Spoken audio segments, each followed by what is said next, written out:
loading. Your ship is inferior. You won't survive a battle with us. Death to the Empire.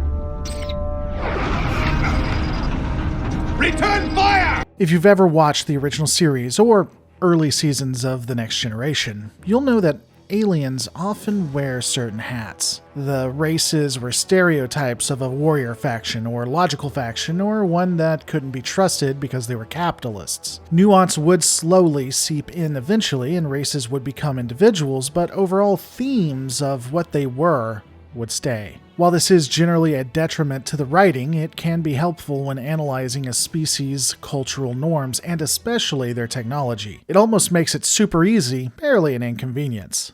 Let's just get into it.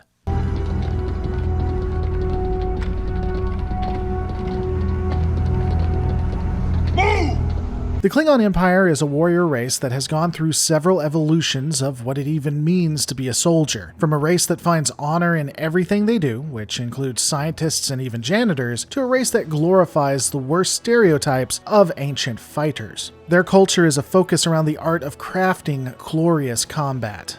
It'll be no surprise that the bridges were designed around this sole purpose, with a focus on a singular warrior who would take command and lead them all to the gates of Sto-vo-kor.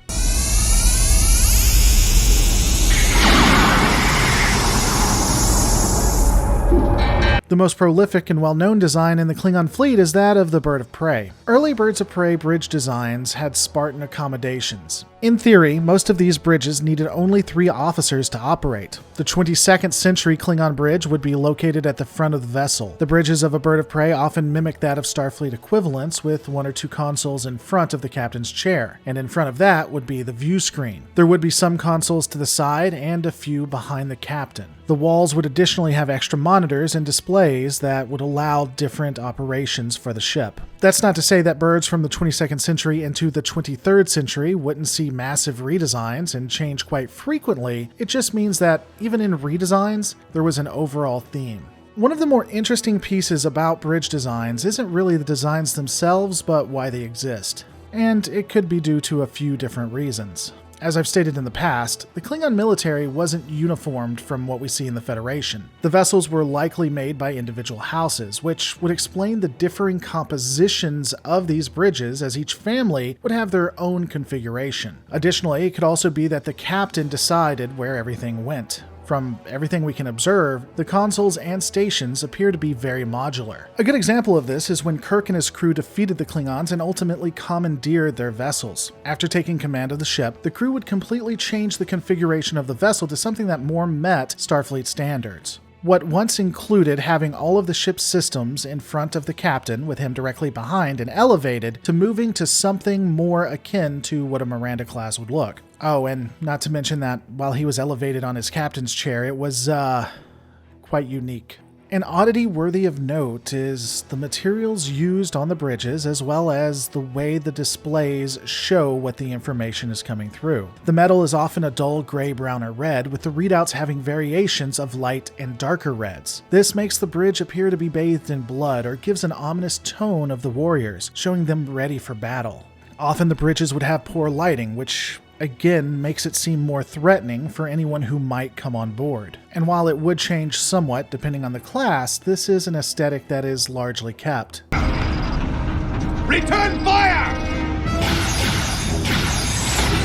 Moving to other vessels, the D5 was effectively more of the same. On the bridge, the captain's chair would be squarely in the middle with the view screen directly in front of them. Behind the captain's chair would be 2 consoles on either side where the officers often worked. On both sides of the bridge, there were consoles that lined the walls, and unfortunately, we don't know what these stations specifically did, but it's assumed that they had similar functions to those of Starfleet equivalents. The Raptor class was interestingly more spacious than those that came before it. Again, at the fore of the vessel, the view screen is present. A console is positioned directly in front of said view screen with the captain behind them. 2 manned consoles are also directly behind him with the exit right next to them.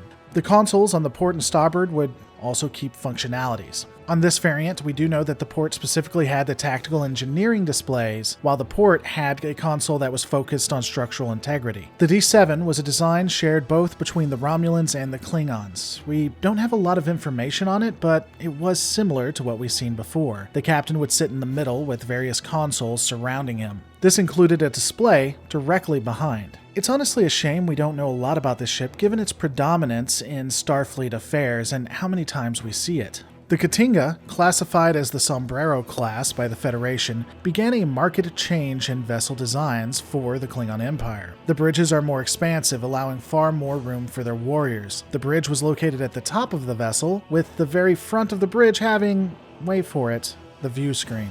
The command chair, or captain's chair, would be squarely in the middle, allowing for a complete view of the different consoles. Behind the captain were 2 manned consoles with 2 further targeting stations for weapons behind them. We don't know much about the other stations, but the port side behind the captain would control both the view screen as well as the ship's navigation functions. For Klingons that were fans of the Federation, and this definitely wasn't a retcon, at least one variant had a symbol of both the Federation and the Klingon Empire on the bridge. It's almost as if the Klingons were a part of the Federation at that time, but they obviously weren't and were never meant to be. That definitely isn't something that is a sore spot for fans. The Vorcha class began the 24th century design for the Empire. Like everything else, we don't have a lot of information on it. The ship's view screen is in front with the command chair, or captain's chair, in the middle, forward of the various crew stations. The chair could swivel, but this didn't appear to have any practical use as the screens behind the chair weren't pointed in a way that the captain could see them. The tactical would be to the rear right of the captain, presumably with all the other stations. And I'll be honest, I looked into the NeghVar and surprisingly, there's not a lot on its bridge, at least not from a canon perspective. The bridge would likely have a captain's chair in the middle, with stations behind it almost similar to that of a Galaxy class, and that's about all we know. It isn't surprising, though perhaps a bit disappointing, that the bridges of the Klingons aren't really fleshed all that out, though they are definitely better than some of the other species that I'm taking a look at. It is fun to consider that at least the aesthetic and design stays consistent throughout. As I've highlighted, the Klingons are a warrior race, and when their bridges were put together, they appeared to have that as well. If I'm being honest, even though I don't have a lot of the information, I would say that specifically Klingon design is a lot better than Starfleet design, at least when you're taking a look at the vessel and considering that these will be in combat. But all of these are my opinions. What are yours? Let me know in the comments below. Don't forget to rate, comment, subscribe, and guys, remember, all of our lives are a story. Make yours a good one.